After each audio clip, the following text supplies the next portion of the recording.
வணக்கம். இன்றைய செய்திகளின் தொகுப்பு. தென்னாப்பிரிக்காவில் நடைபெறும் G20 மாநாட்டில் போதைப்பொருள் பயங்கரவாத தொடர்பை தடுத்தல், சுகாதார பாதுகாப்பு, ஆப்பிரிக்க இளைஞர்களுக்கு திறன் மேம்பாடு உள்ளிட்ட புதிய முன்னெடுப்புகளை முன்மொழிந்தார் இந்திய பிரதமர் மோடி. அனைவரையும் உள்ளடக்கிய நிலையான வளர்ச்சியில் கவனம் செலுத்த வேண்டும் என்றும், இந்தியா எப்போதும் ஆப்பிரிக்காவுடன் ஒற்றுமையாக துணை நிற்கும் என்றும் பிரதமர் மோடி உறுதி. யமுனை நதி மாசுபாட்டை கட்டுப்படுத்துவதில் அரசின் நடவடிக்கைகள் அதிர்ச்சி அளிக்கும் வகையில் உள்ளதாகவும், இப்படியே தொடர்ந்தால் டெல்லி தொழில்துறை மற்றும் உள்கட்டமைப்பு மேம்பாட்டுக் கழகத்தை மூடுவதற்கு உத்தரவிடுவோம் எனவும் டெல்லி உயர்நீதிமன்றம் எச்சரிக்கை. தொழிற்சாலைகளில் இருந்து வெளியேறும் கழிவு நீர் முறையாக சுத்திகரிக்கப்படுவதை உறுதி செய்ய 3 பேர் கொண்ட குழுவை அமைத்தும் உயர்நீதிமன்றம் உத்தரவு. இந்தியா எப்போதும் சர்வதேச சட்டங்களை மதித்து செயல்படும் நாடு. பிற நாடுகள் இந்தியாவை பார்த்து கற்றுக்கொள்ள வேண்டியவை நிறைய உள்ளன. இஸ்ரேல் ஹமாஸ் மோதல், உக்ரைன் ரஷ்யா போர் உள்ளிட்ட பல நெருக்கடிகளில் ஐநாவால் தனது வலுவான பங்கை ஆற்ற முடியவில்லை.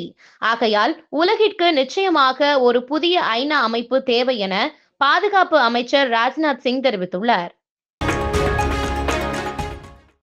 வரும் டிசம்பர் 1ஆம் தேதி தொடங்கும் நாடாளுமன்ற குளிர்கால கூட்டத்தொடரில் சிவில் அணுசக்தி துறையில் தனியாருக்கு அனுமதி வழங்குவது, புதிய உயர்கல்வி ஆணையம் அமைப்பது உள்ளிட்ட 10 மசோதாக்களை தாக்கல் செய்ய ஒன்றிய அரசு திட்டம்.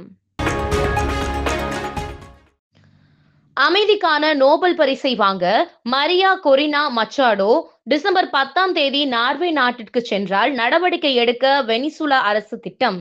மரியா கொரினா மீது சதி, பயங்கரவாதம் உள்ளிட்ட குற்றச்சாட்டுகளின் கீழ் வழக்கு விசாரணை நடைபெறுவதால் வெனிசுலாவை விட்டு வெளியே சென்றால் தப்பியோடியவராக கருதப்படுவார் என அந்நாட்டு அட்டர்னி ஜெனரல் எச்சரிக்கை. நமோ பாரத் ரயில்கள் மற்றும் ரயில் நிலையங்களில் பிறந்தநாள் நிகழ்ச்சி, திருமணத்திற்கு முந்தைய படப்பிடிப்பு நடத்த அனுமதி. காலை 6 மணி முதல் இரவு 11 மணி வரை மணிக்கு 5000 ரூபாய் கட்டணம் நிர்ணயம் செய்த NCRDC. திருவண்ணாமலை அண்ணாமலையார் கோயிலில் நாளை கொடியேற்றத்துடன் துவங்குகிறது கார்த்திகை தீப திருவிழா. கோயில் வளாகம், ராஜகோபுரம், 16 கால் மண்டபம் பகுதிகளில் வெடிபொருள் தடுப்பு பிரிவில் போலீசார் சோதனை. அயோத்தி ராமர் கோவிலில் ஏற்றப்பட்டுள்ள கொடியில் இடம் பிடித்த பழங்கால சின்னங்கள்.